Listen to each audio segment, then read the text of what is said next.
Buonasera Italia, anche se è tipo l'una del pomeriggio, ma io sono già in pigiamino.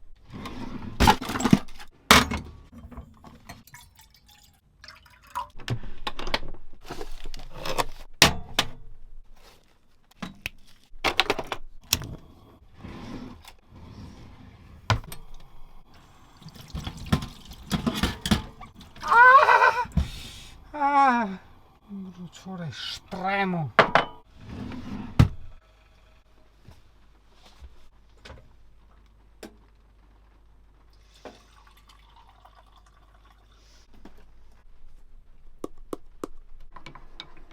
No, non è un tutorial per fare la tisana. Ma se tu apri un video e trovi uno in pigiama, cioè te pare che a tisanetta non ci sta. In ogni caso, volevo anticiparti che questo video sarà praticamente un monologo e parlerà prettamente di camper, quindi a molti tu, alcuni tu, può non interessare. Vai a vedere gli altri delle puntine che ce ne sono di più divertenti, interessanti, ci sono anche i viaggi, posti, tanta roba. In questa puntata volevo scendere un po' nel dettaglio e rispondere a una domanda che ha fatto Rosy Rosy. Sembra quasi una chiacchiera, no? Perché lei la mette meglio libera che camping, vuol dire meglio la libera o il campeggio, ossia è meglio andare col camper così dove capita, liberi, oppure andare in un'area camper, in un campeggio, hai capito? Però vedi, secondo me possiamo fare di più con questa domanda perché non è solo un motivo per fare due chiacchiere, ma è una domanda secondo me molto utile ed importante per chi ha appena preso il camper, o meglio ancora per chi proprio deve ancora prendere il camper, deve prendere un camper, no? Cioè uno,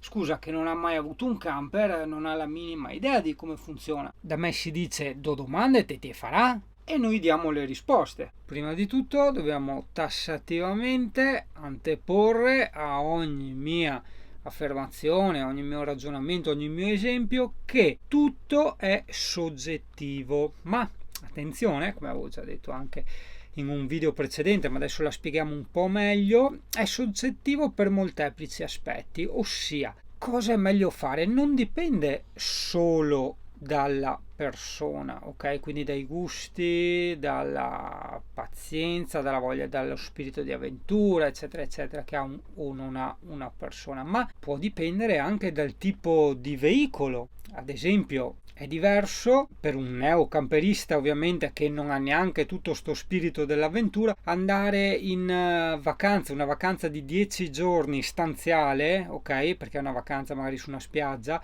con un furgoncino, un T4 e con un camper con mega pannelli solari, climatizzatore sotto inverter, 300 litri di acqua per fare la doccia, eccetera, eccetera. Innanzitutto, quello che molti non sanno è che sia nelle aree camper che nei campeggi ci sono le colonnine della corrente, i rubinetti dell'acqua e gli scarichi. Cosa sono? Vediamo una cosa alla volta. Il camper è vero sì che ha le sue batterie per i servizi, no? Le luci eccetera, che vengono alimentate dal motore quando è in corsa, per la precisione dall'alternatore del motore, oppure dai pannelli solari, oppure dal generatore, oppure dalla presa della corrente elettrica.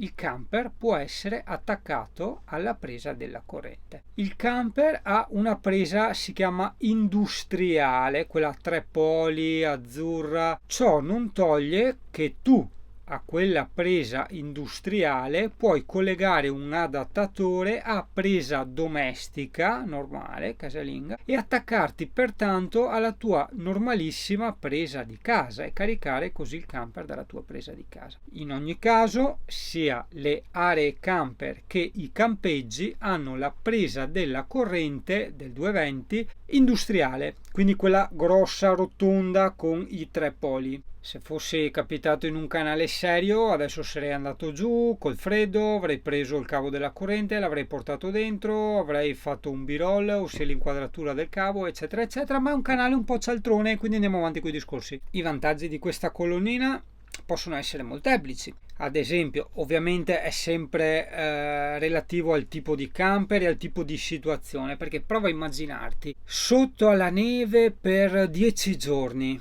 I pannelli non caricano, col freddo le batterie vanno giù, il riscaldamento consuma anche corrente e tutto quanto, e tu ti ritrovi con il camper completamente a piedi di batteria, magari con 10 gradi sotto zero e riscaldamento che non funziona. Non è una cosa carina. Nel campeggio o nell'area camper, magari se ti informi prima che le colonnine non abbiano i limiti, puoi anche attaccarti una stufetta elettrica, magari anche per dare un aiuto al tuo riscaldamento. Magari hai la stufa a gas, che magari hai finito la bombola, vai avanti con quello, oppure metti un po' più basso per risparmiare il gas, per farti durare di più la bombola, e ci dai una mano con la stufetta elettrica. Oppure il bagno non riscalda a sufficienza, metti la stufetta elettrica nel bagno. Cioè, sembra cacchiate, ma queste cose in un campeggio, in un'area camper, le puoi fare. E soprattutto, ripeto, non rimani a piedi di corrente, perché rimanere a piedi di corrente in un camper significa praticamente tutto. Non ti esce neanche più l'acqua, perché l'acqua esce tramite una pompa dell'acqua, si chiama, quindi una pompa meccanica che ovviamente va a corrente, che ha sto motorino che manda in pressione l'acqua e così te la fa uscire dai tubi quando tu apri il rubinetto, no? La manovella del rubinetto. Il secondo vantaggio è il fatto del rubinetto. Il rubinetto ti consente di avere acqua in abbondanza, sia per lavare le tue cose all'esterno, possono essere le ciabatte, il canotto, i giochi da spiaggia o che cavolo ne so io, ma sia anche per lavare i piatti da dentro o fuori dal camper e farti le docce. Una parentesi a parte va per i campeggi, perché ci sarebbe da differenziare effettivamente libera, aree camper e campeggi. Perché? Perché adesso che stiamo parlando di acqua, il campeggio ha un'arma in più da giocarsi, ossia i rubinetti fuori con i lavandini per farti un po' magari il bucato, o per di solito per lavare le stoviglie, no? Quando hai finito di mangiare, invece di lavarle in camper, consumare acqua, sporcare eccetera, te li vai a lavare là, e questa è una cosa che hanno di solito tutti i campeggi. E poi, cosa non poco importante, la doccia, perché è vero che anche i camper hanno la doccia, però in campeggio, soprattutto magari in pieno inverno, ok? Il campeggio hai l'acqua calda illimitata, in più ti viene giù anche bella bollente. Io mi ricordo quella bella esperienza che ero perso nei monti lì in Croazia con la neve, e cioè, sono andato in questo campeggio e lì attaccato alla corrente, bello al sicuro, con la doccia bollente che andava giù a ore, vuoi mettere.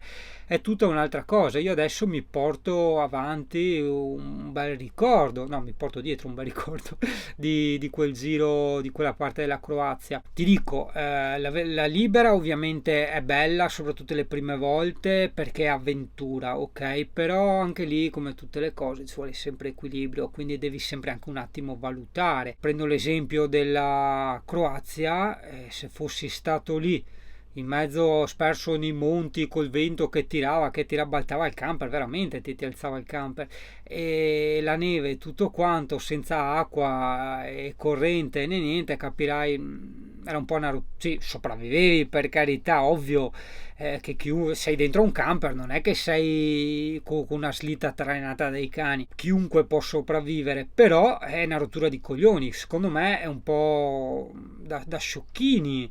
Non lo so, dopo per carità ognuno è fatto a modo suo. C'è chi magari si sente figo perché va in Groenlandia e sta un mese a dormire in tenda, o si scava le grotte, quelle cose là, senz'altro, per carità, possono essere avventure, ma è una cosa che fai una volta e dopo non la fai più. Se invece andiamo a parlare, oppure sei mona se continui, se invece andiamo a parlare di uno stile, ossia dell'uscire in camper, lì ci vuole giustamente anche l'equilibrio.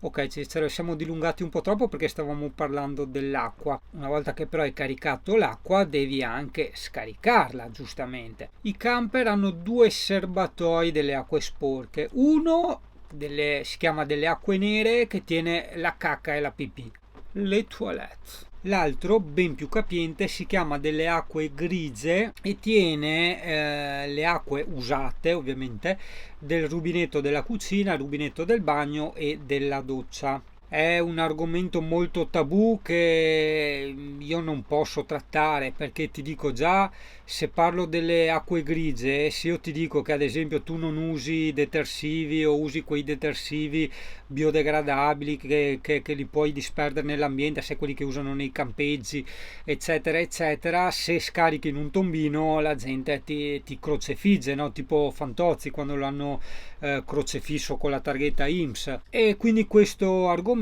volutamente lo saltiamo. Abbiamo parlato della differenza di stare in libera per quanto riguarda i servizi, ossia la corrente, il carico dell'acqua e lo scarico. Nel caso, se vuoi qualche stellina in più del campeggio, hai il discorso dei lavandini per lavarti le stoviglie e delle docce calde infinite. C'è un'altra cosa però importante, veramente molto molto molto importante.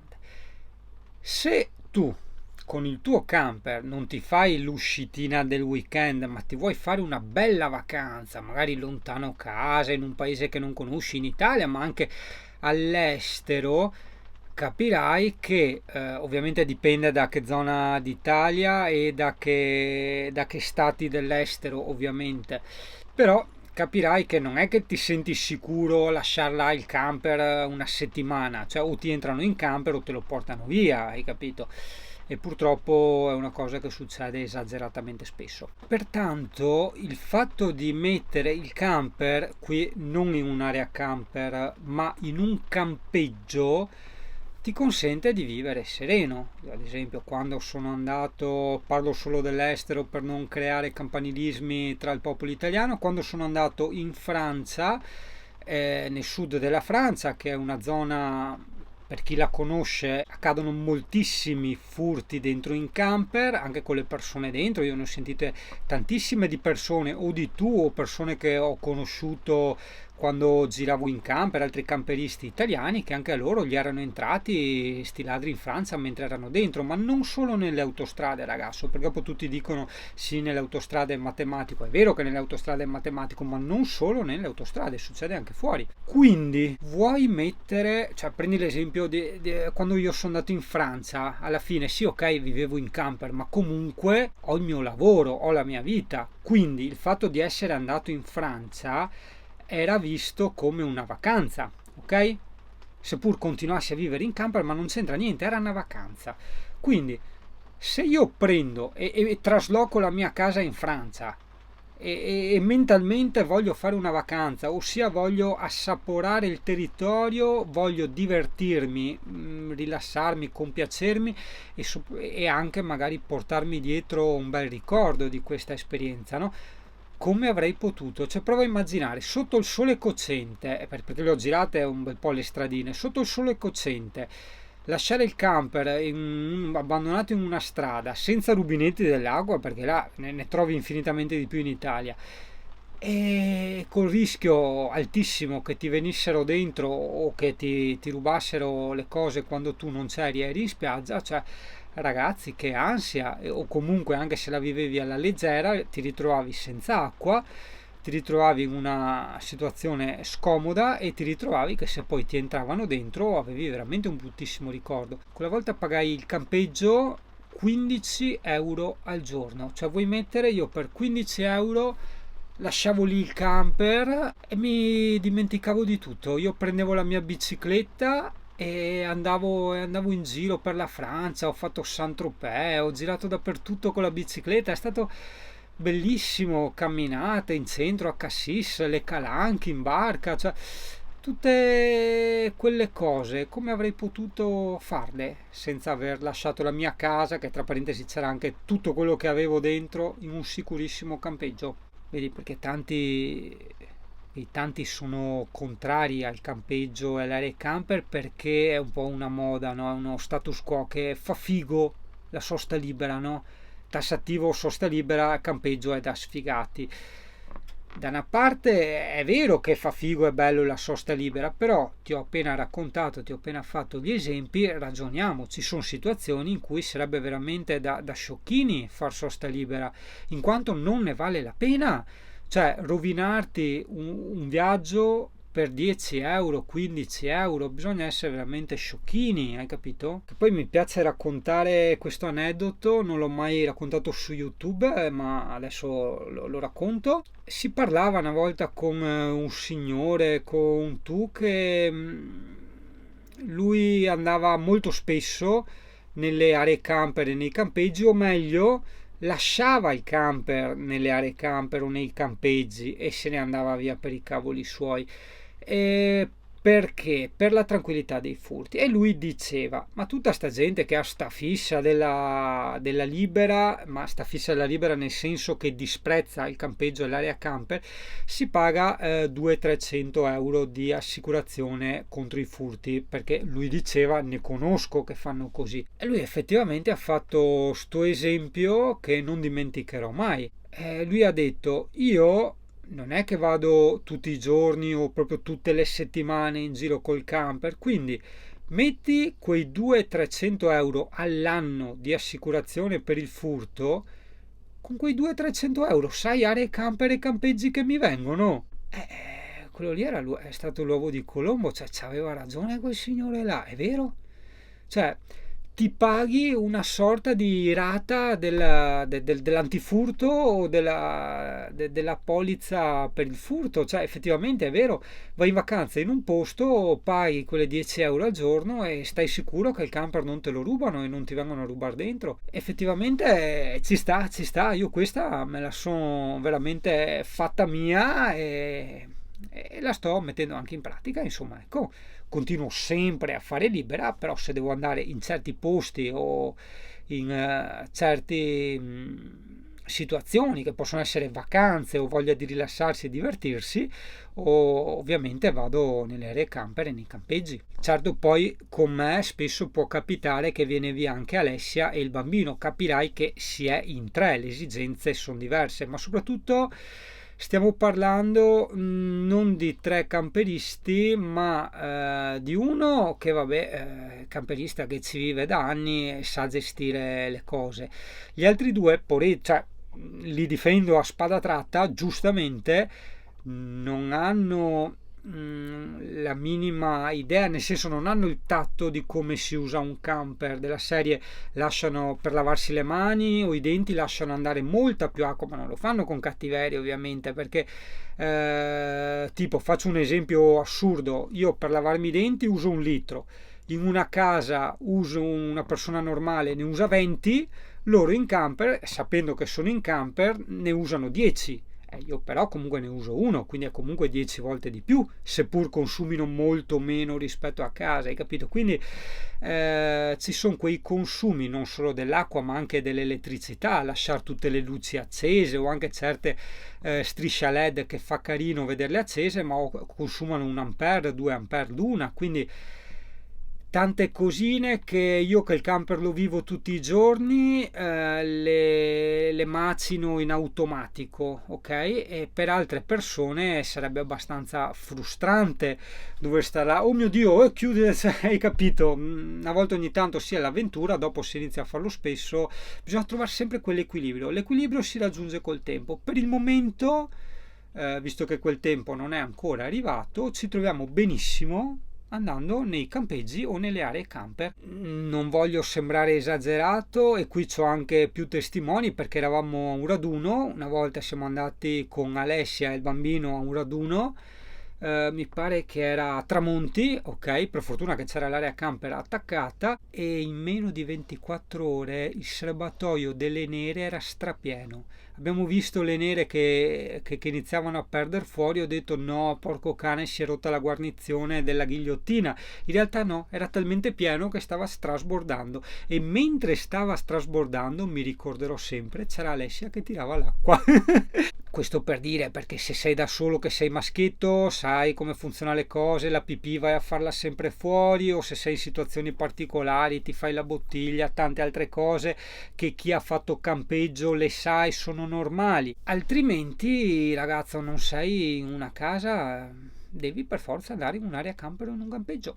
Rosy, io a nome di Singano e a nome veramente di tantissime persone ti ringraziamo per la domanda che ci hai fatto, perché come hai visto ha portato delle risposte, delle nozioni estremamente importanti, essenziali per chi vuole prendersi un camper o semplicemente anche per chi vuole fare l'avventura di andare con un camper a noleggio. Effettivamente mi viene in mente, adesso che mi hai fatto tirare fuori tutte ste robe, di miei amici che mi raccontavano che volevano prendere il camper a noleggio e dopo mi spiegavano in quanti erano, cosa volevano fare, eccetera eccetera. Allora là sono stati fortunati aver parlato con me, che lo usavo da anni, no? E quindi sapevo dirgli: no, guarda, voi siete in famiglia in 5, far 7 giorni di libera anche no, cioè come vi lavate, l'acqua non vi basta, e poi l'energia, e poi siete sotto al sole, morite dal caldo, non dormite la notte, cioè hai capito, cioè ci vuole un posto con l'ombra, le finestre aperte, le zanzariere. A volte mi sento quasi di portare avanti la missione di non rovinare l'esperienza del camper alle persone che si affacciano a questo mondo, a questa realtà, perché poi effettivamente tanti abbandonano subito, e soprattutto chi fa il noleggio si porta dietro un ricordo mica tanto pratico, perché si trovano intanto da imparare tutte ste robe di un camper che non è loro, che useranno per una volta sola, quindi già inconsciamente è una grandissima rottura di balle, e dopodiché si ritrovano con il problema della corrente, il problema del riscaldamento, dell'acqua calda e tante cosine che non sapevano, e i consumi, eccetera eccetera. E quindi cerco sempre di dare delle dritte per far capire alla gente non tanto come fare le cose al meglio, ma soprattutto, ragazzi, cosa si può e cosa non si può fare. Perché non tutto è un gioco, il tutto è nato dalla moda dei free a compressore e dei webasto, perché ho conosciuto tantissime persone o famiglie o ragazzi giovani che coi pochi risparmi si sono presi il camper, che era un loro sogno, e si trovano sempre a piedi, al freddo, pieni di problemi, eccetera, di corrente.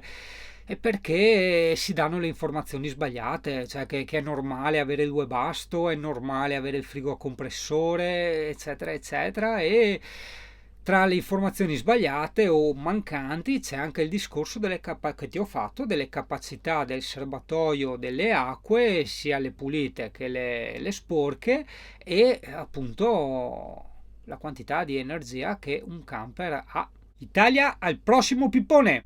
PS, se hai delle domande specifiche magari scrivile pure nei commenti, che adesso inizierò a ritagliarmi i commenti e a rispondere alle domande dei tu a voce tramite video.